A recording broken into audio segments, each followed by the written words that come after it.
Rajamouli dream project Mahabharatam 2032లో మొదలయ్యే అవకాశాలు ఉన్నాయన్న లీకులు మొదలయ్యాయి.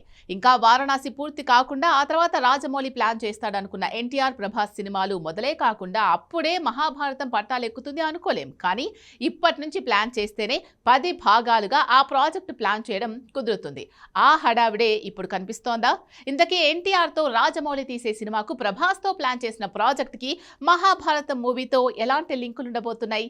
ఈ ఇద్దరే మరో డజన్ మంది హీరోలతో ప్లాన్ చేసే మహాభారతం ప్రాజెక్టుకి మొదటి అడుగుగా మారబోతున్నారా? Have a look.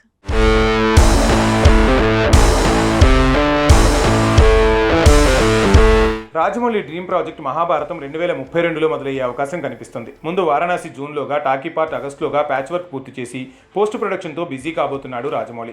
తర్వాత ఎన్టీఆర్తో ఒక సినిమా, వెంటనే ప్రభాస్తో మరో మూవీ ప్లాన్ చేస్తున్నాడు అంటున్నారు. ఓ రకంగా మ్యాచ్ ముందు ట్రయల్ మ్యాచ్లా ఈ ఇద్దరితో సినిమాలు తీసి ఆ తర్వాత మహాభారతం జర్నీ మొదలు పెట్టబోతున్నాడు జక్కన్న.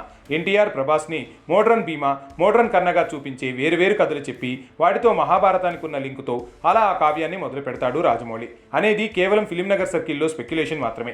అయితే రాజమౌళి తండ్రి అలానే తన అసిస్టెంట్స్ మధ్య జరిగే ఇలాంటి డిస్కషన్స్ ఈ మధ్య ఫీలర్స్ రూపంలో బయటకు వస్తున్నాయి.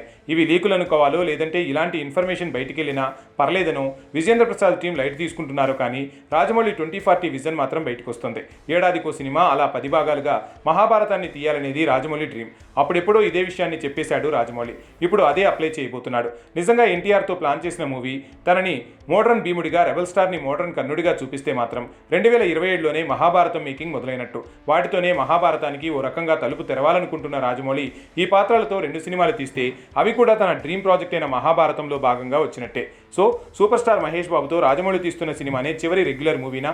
నిజానికి వారణాసి ఏం రెగ్యులర్ మూవీ కాదు, కాకపోతే మహాభారతం బేస్ చేసుకుని తీసే సినిమా కాదు.